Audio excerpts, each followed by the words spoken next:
네, 정청래입니다. 우리 장관님, 예, 장관님 하실 만합니까? 다소 이제 의정 활동보다 더 업무량이 상당히 폭주하는 것 같습니다. 국회의원 할 때와 장관 할 때 뭐가 좀 다르던가요? 국회의원 할 때는 여러 가지 방향 제시, 질책, 질의성이 많았지만은 장관은 여러 가지 결심과 책임이 많이 수반되기 때문에 정책의 결정을 해야 되기 때문에 네, 그런 점에서 좀 차이가 있는 것 같습니다. 실제로 집행을 해야 되는, 그렇습니다. 책임을 져야 되는 네. 그런 위치죠. 그런 의미에서 제가 여쭤보도록 하겠습니다. 네, 대한민국 군 통수권자는 대통령이죠.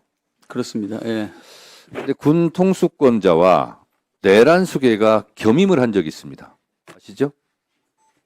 윤석열 내란 수계 피의자가 네, 군 통수권자를 동시에 한 적이 있죠. 그 겹치는 기간이 있었죠. 좀 다소 좀 기간이 있었습니다. 네, 모순 중에 모순이죠.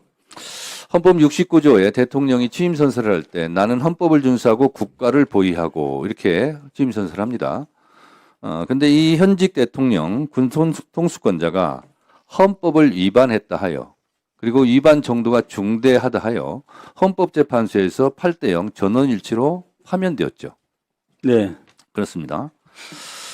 그런데 이 헌법만 파괴한 것이 아니라 헌법을 준수하고 국가를 보위하고 그래서 보위라는 뜻이 무슨 뜻인지 알고 계시죠? 네, 보호하고 지킨다는 뜻이죠.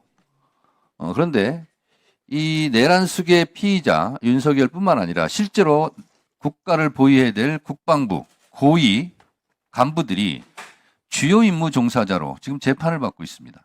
굉장히 심각한 문제죠. 그런 의미에서 제가 몇 가지 질문을 드리겠습니다. 자, 비상계엄 내란 사태에 직접 연루된 국방부 군인들의 고위 간부들이 있고 그리고 내부에서는 이에 부하 수행한 사람들도 있지 않겠습니까? 네, 그렇게 판단하고 있습니다. 이거에 대한 감찰 계획은 있습니까?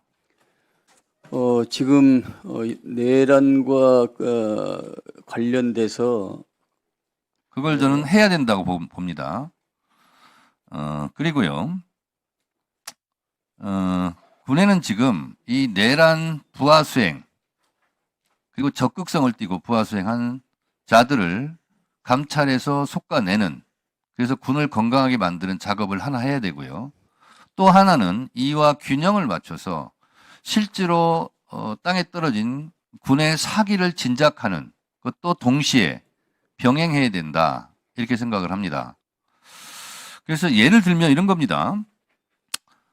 조성현 수방사 제1경비단장 같은 경우 내란을 막는데 굉장히 중요한 역할을 했죠. 네, 그리고 헌법재판소에서도 분명하게 서강대기를 넘지 말라 함으로써 내란을 막는 중요한 역할을 저는 했다고 보고 또 헌법재판소 판결문에 보면 이런 대목이 나옵니다. 소극적으로 임무를 한 군인과 시민들 덕분에 내란을 막을 수 있었다. 헌법재판소 공식 판결문에 이렇게 나옵니다. 그러면 소극적으로 임무를 했다는 것은 실제로 저항을 했다는 뜻이거든요. 그래서 이런 조성현 대령을 비롯한 이렇게 내란을 막는데 또 힘써 일한 군인들이 있을 겁니다. 그래서 옥석을 구분하는 그래서 적극적으로 가담하거나 부하 수행하거나 내란에 참여했던 사람들은 처벌을 해야 되는 것이고 헌법재판소 판결문에 나와 있는 것처럼 소극적으로 임무를 수행한 사람들에게는 상을 줘야 되는 것이다. 그래서 그것을 해야 될 것이 우리 국방부 장관의 특수한 임무가 아니겠는가 그런 생각이 듭니다. 네, 정천래 의원님께서 말씀하신 그 내용을 제가 말씀을 드리면은 조금 있다가요. 제가 시간이 예. 없으니까요. 그래서 그 중에 하나로 저는 국방부에는 왜 차관이 한 명인가 2차관 제도를 도입하는 것이 어떨까 그런 제안을 드립니다. 그래서 국방부 업무가 크게 분령으로 보면 군정과 군령이 있지 않습니까? 예, 근데 이 무인기라든가 드론이라든가 이런 군령 체계를 어지럽힌 그런 경우가 실제로 있지 않습니까? 그리고 현역 장교의 놀라운 증언도 있고 또 외환 유치죄에 대한 짙은 혐의도 있고 그래서 군령을 또 바로 세워야 되는 것도 국방부 장관의 임무라면 군정과 군령을 좀 나누어서 제2차관 제도를 도입해서 군의 사기도 진작하고 또 적극가담자를 색출하기도 하고 그래서 전반적으로 국방부의 위상을 좀 높이는 그러한 일에도 적절하다. 그래서 제2차관 제도를 저는 도입할 것을 한번 검토해 보셨으면 좋겠다 이런 생각이 들고요. 그런 차원에서 여러 가지 군의 기강이 해이됐던 몇 가지 사례를 지적을 하자면요. 우크라이나 군수품 지원 내역을 실제로 모르거나 감추고 있지 않나 이런 생각이 듭니다. 문재인 정부 때는요. 비살상용 의약품, 의류 등을 주로 지원했는데 윤석열 정부 들어서는 군수 자원을 지원했는데 이것도 거의 뭐 무상 대여가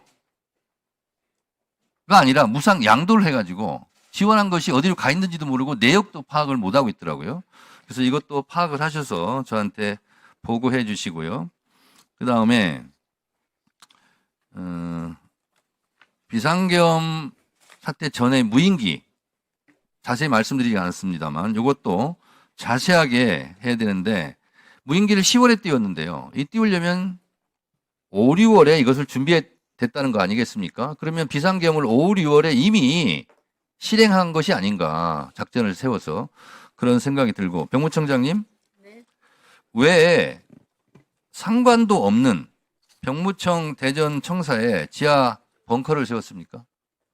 벙커를 왜 만들었어요? 네, 벙커를 만든 것은 아니고요. 자, 이게 완공이요. 2024년 11월 4일에서 11월 30일이거든요. 비상계엄 직전입니다. 그러니까 언론에서도 이거 분산 수용하려고 했던 거 아니냐. 저도 그 대상이었어요. 수거 대상이었으니까. 제가 1분 더 드리십시오.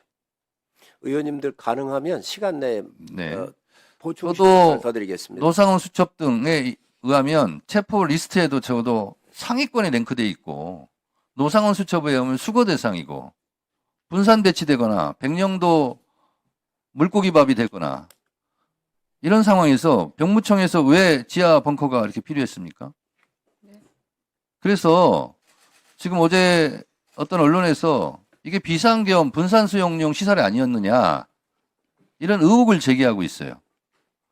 그 부분에 대해서도 지금 해명할 수 있어요? 네, 답변 드리겠습니다. 조금 이따 하시고요. 나머지 부분도 제가 서면 질의하겠습니다. 예산에 관련된 거. 자, 한번 해명해 보세요. 네, 의원님, 저희 종합 상황실은 없던 것을 새로 지하에 설치한 게 아니고 기존에 운영되던 일반 회의실과 같이 쓰던 종합 상황실을 지하로 이전 설치한 것입니다. 자, 네. 의심받는 일 하지 마시고요. 네. 그리고 어제 뭐 어떤 언론 보도가 있었는데 거기에 적극 해명하시기 바랍니다. 네, 알겠습니다.